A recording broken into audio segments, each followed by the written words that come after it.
Bismillahirrahmanirrahim. Udah cukup Kenan. Sekarang dengan Ustazah botol minumnya diberesin. Gak usah dipegang-pegang ya. Duduknya yang rapi. Baik, bismillahirrahmanirrahim. Assalamualaikum warahmatullahi wabarakatuh.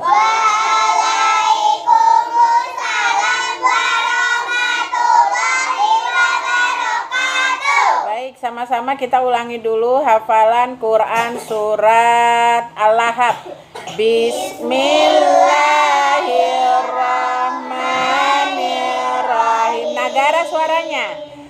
Tabbat yada. Jangan melamun bias. Jangan melamun.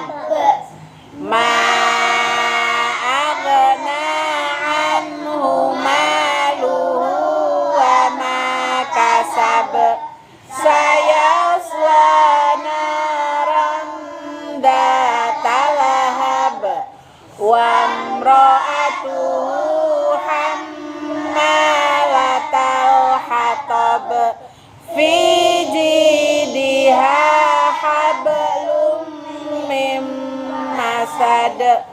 Lanjut lagi surat Al-Kafirun. Bismillahirrahmanirrahim. Ayo. Qul ya ayyuhal kafirun. Arsya? La a'budu ma ta'budun. Wala antum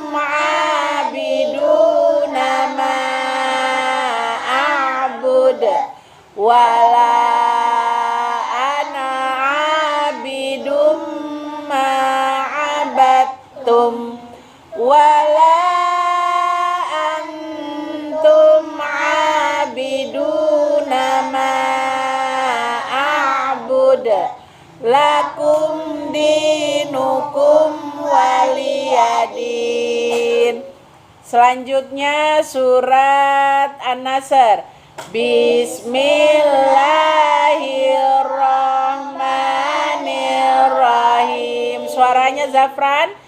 Idza jaa nasrullahi wal fath wa ra'aitan nasa yadkhuluna fi dinillahi afwaja fasabbih bihamdi rabbika wastaghfirah innahu kana tawwaba. Sekarang surat Al-Kautsar. Bismillahirrahmanirrahim. Inna a'tainakal kautsar fasalli li rabbika wanhar inna syani'aka huwal abtar. Oke anak-anak sekalian, hari ini Ustazah Nida ingin menyampaikan pada kalian salah satu nama Allah, yaitu Al-Basir. Al-Basir itu artinya maha melihat. Suatu ketika ya ada anak-anak, istilahnya mereka ini belajar pada seorang ulama gitu. Nah mereka itu dikasih tugas sama sang ulama untuk mencari membawa ayam, kemudian cari tempat yang paling sepi, paling gak ada orang, paling pokoknya gak bisa dilihat orang lain. Gelap boleh, pokoknya kemana aja yang penting gak ada orang. Untuk apa? Untuk membunuh ayamnya itu. Jadi mereka masing-masing dikasih ayam, terus ulamanya tuh bilang pokoknya kalian Bawa ayam ini dan usahakan untuk membunuhnya tanpa ada yang tahu. Maka pergilah mereka menyebar. Ada yang pergi ke bawah kolong jembatan. Kemana lagi? Pergi kemana? Lapangan. Pergi ke lapangan yang terbuka. Ke gunung yang paling tinggi. Dia naik ke atas paling tinggi sekali. Terus di sana dia potong itu ayamnya. Kemana lagi? Atas rumah. Kemana? Atas rumah. Ke atas rumah. Dia naik genteng yang paling tinggi ya, rumahnya lantai 5. Jadi dia naik di paling atas itu, kemudian di sana dia cari tempat yang paling sepi dan dia potong itu. Kemana lagi? Di hotel. Di mana? Dalam gua. Di dalam gua. Betul banget, dia masuk ke dalam gua, dia tutup guanya itu pakai batu gede. Di dalamnya itu kemudian dia potong ayamnya. Di hotel. Hotel. Di hotel. Hotel kan. Zaman dulu belum ada hotel. Tapi penginapan ada. Gimana kalau di penginapan aja? Oke? Kosan. Kemana? Di kosan. Di tenda. Di tenda. Nah, kalau anginnya gede gimana? Tendanya roboh kelihatan. Di kosan. Di kosan, bolehlah dia masuk ke dalam kosan, kemudian dia potong itu ayamnya. Kemana lagi? Di selokan, dia masuk ke dalam selokan yang gede, ada terowongannya, dia masuk ke bagian dalam, dia potong ayamnya di situ. Ke hutan yang paling dalam sekali, dia masuk ke dalam situ. Kemana lagi? Ke kuburan. Kuburan yang paling angker yang nggak pernah didatangi oleh orang lain. Di sana dia potong itu ayamnya. Nah, akhirnya mereka sudah selesai. Di rumah angker. Udah selesai, terus mereka balik menghadap sang ulama itu. Semuanya udah nggak ada yang pada bawa ayam, hanya tinggal satu yang belum ayamnya itu masih hidup, masih kuak kuak kuak kuak kuak gitu ya, masih petak petak petak gitu. Nah, lantas kemudian apa? Akhirnya ulama ini bertanya, ya karena yang lain sudah selesai, udah nggak ada pegang ayam ya, jadi mereka udah berhasil melaksanakan tugas.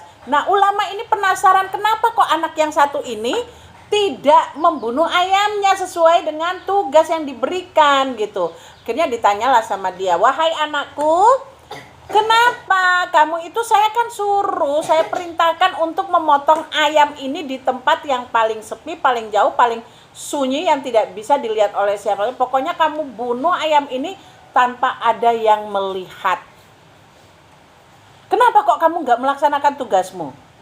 Maka anak ini menjawab, mohon maaf Pak Guru ya, mohon maaf wahai Tuan, katanya. Saya nggak bisa melakukan tugas itu. Loh ngapa? Kenapa kok kamu nggak bisa? Padahal kan tinggal beleh aja, gampang. Temanmu lihat tuh, yang banyak seperti itu. Nah. Tuh. Mereka ada yang pergi ke hutan, ada yang pergi ke hotel, ada yang ke kos-kosan. Kenapa kok kamu malah ada yang naik panjat genteng? Nah, teman-temanmu yang lain bisa, kenapa kok kamu nggak bisa?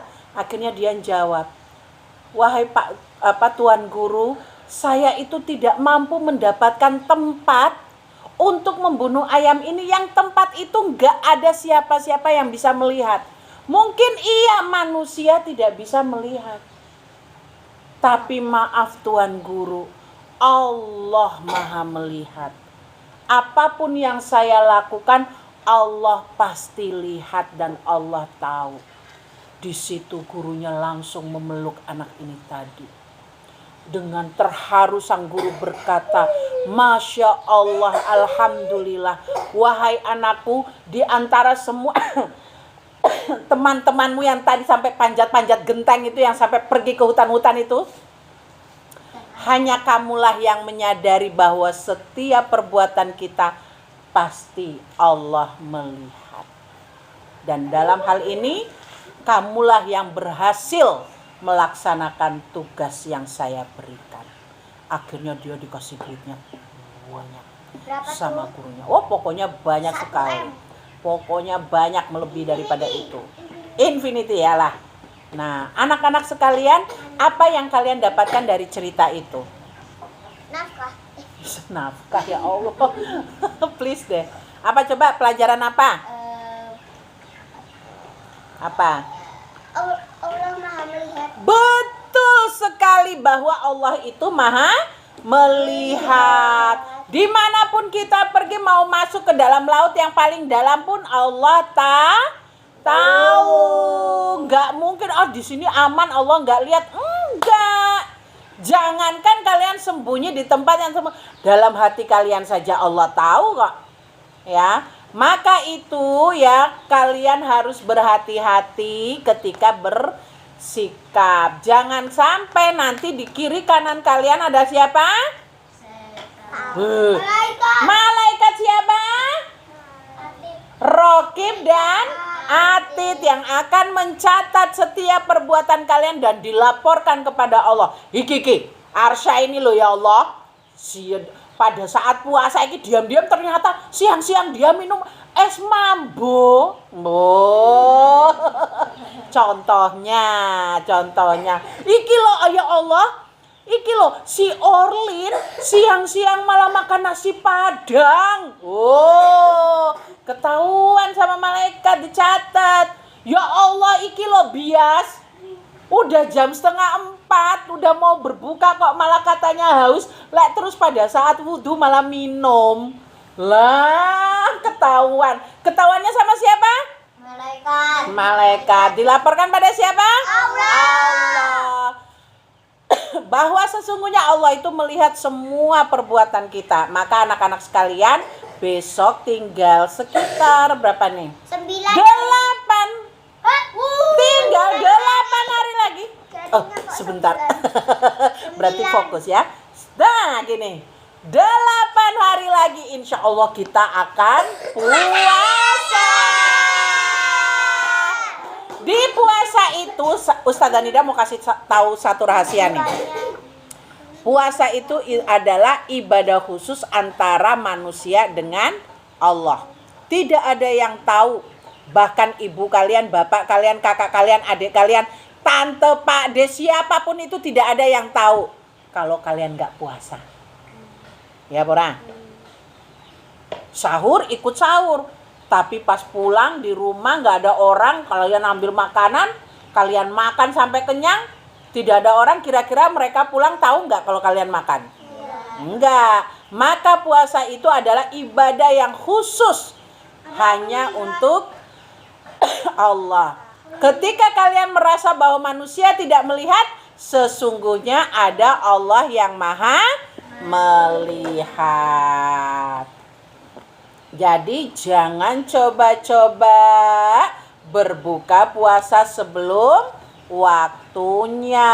Terus bilang, aku puasa haus banget, lapar banget. Padahal udah minum sak galon di kamar mandi, udah makan diam-diam dalam kamar. Tidak boleh. Allah maha melihat. Ustazah Nida tuh punya lagu, tapi Ustazah kok masih bingung lah arek nyanyi. Pelangi Allah maha melihat diriku di tempat yang gelap atau tempat terang. Allah selalu tahu apa yang ku buat, karena Allah itu maha melihat. Allah maha melihat diriku di tempat yang gelap atau tempat terang. Allah selalu tahu